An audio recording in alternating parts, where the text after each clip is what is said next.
1 Tesalonika 2 ayat 1 sampai 12. Ayat-ayat ini saya harap menjadi peringatan, reminder bagi kita semua bahwa satu prinsip penting dalam kita share renungan firman Tuhan, juga dalam berbagai konten yang kita share, bahkan secara umum dalam pelayanan kita, adalah sangat penting untuk kita tidak punya tujuan atau motivasi yang salah. Internet, media sosial memang memudahkan kita untuk berbagi kebenaran firman.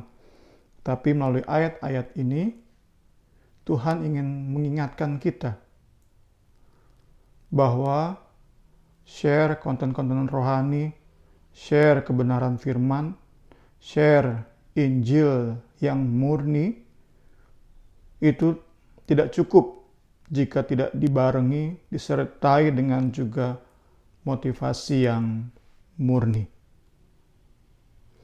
Tindakan kita share kebenaran firman sama pentingnya dengan alasan kita share. Keduanya sama-sama penting. Ini yang Paulus ajarkan melalui ayat-ayat ini dan juga yang telah ia hidupi. Paulus telah meninggalkan teladan yang begitu baik, standar yang sangat tinggi. Kita saat pelajari ayat-ayat ini diharapkan untuk bisa meneladani Rasul Paulus. Memang standar yang ia tinggalkan sangat tinggi. Tapi jangan sampai membuat kita justru berpikir, nggak mungkin saya bisa seperti Paulus. Ya udah, asal-asal saja deh. Yang penting share firman. Kita nggak kontrol motivasi kita, nggak terus berjuang menjaga hati kita. Kita harus ingat ini sangat berbahaya. Motivasi kita salah, sangat berbahaya bagi kita sendiri, juga bagi orang-orang yang menerima share kita, yang mendengar, membaca share kita.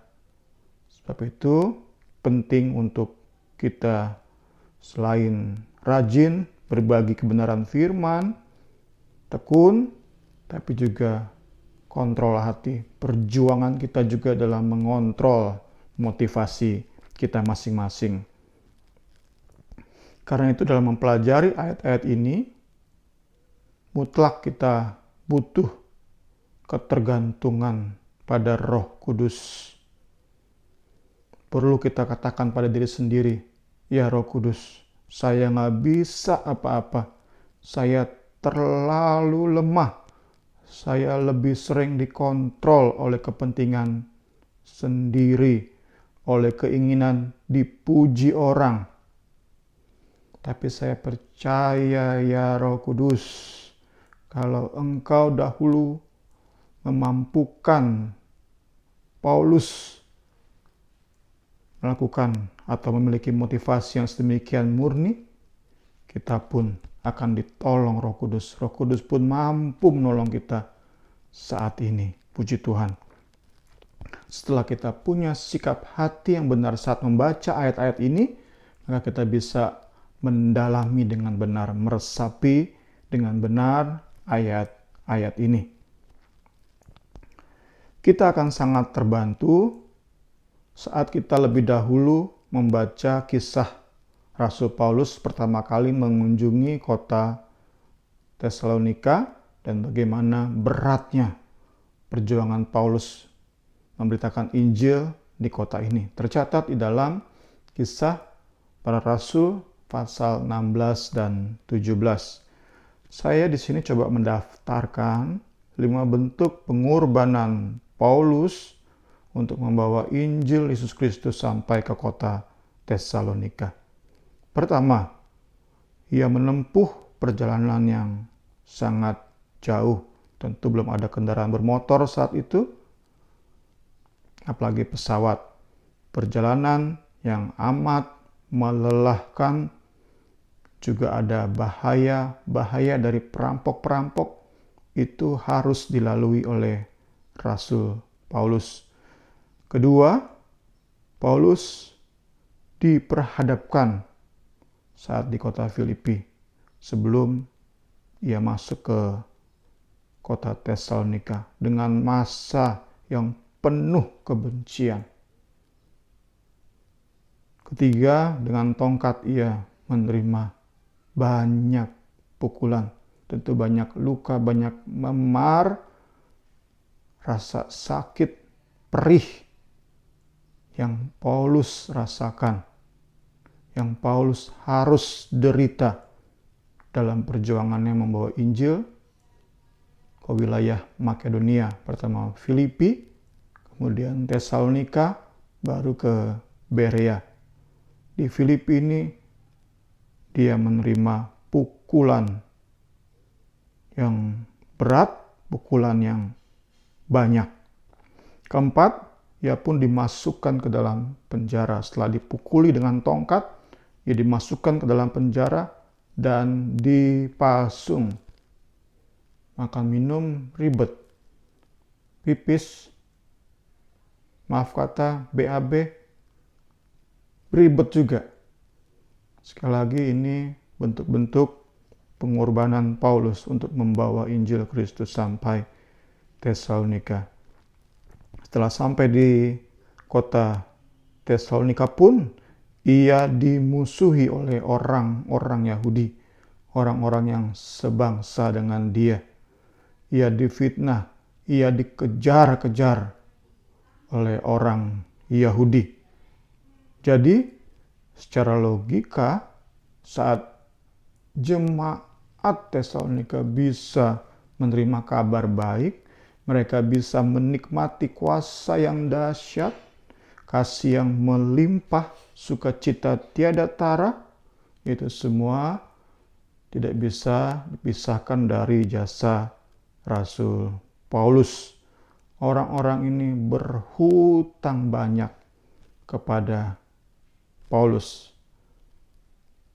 Ekstrimnya, kalau Paulus minta separuh harta dari seluruh jemaat Tesalonika, itu sebenarnya cukup pantas, cukup layak. Tapi apa yang Paulus tuliskan dalam ayat-ayat kita ini?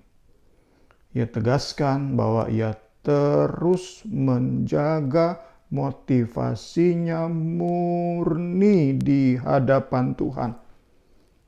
Dan untuk menunjukkan kemurnian motivasinya di hadapan jemaat, ia memutuskan untuk tidak meminta sedikit pun harta dari jemaat Tesalonika. Ia bekerja di kota ini, ia mencukupi kebutuhan pribadinya sendiri. Inilah kemurnian motivasi pelayanan Rasul Paulus. Ia memberi teladan yang sangat baik, standar yang sangat tinggi. Kiranya mencondongkan hati kita untuk semakin bergantung pada firman dan Roh Kudus. Manusia kita lemah, penuh keterbatasan, tetapi bersama Tuhan di dalam firman dan Roh Kudus tak ada yang mustahil. Puji Tuhan, puji Tuhan. Sehingga pelayanan kita, motivasi kita share kebenaran pun akan semakin hari semakin murni, baik di hadapan Tuhan juga di hadapan sesama dalam penilaian sesama. Sehingga apapun bentuk pelayanan kita, setiap kebenaran firman yang kita share itu bisa berdampak. Tuhan Yesus bisa memakai pelayanan kita untuk mengubahkan hidup banyak orang. Tuhan Yesus memberkati kita semua. Haleluya. Amin.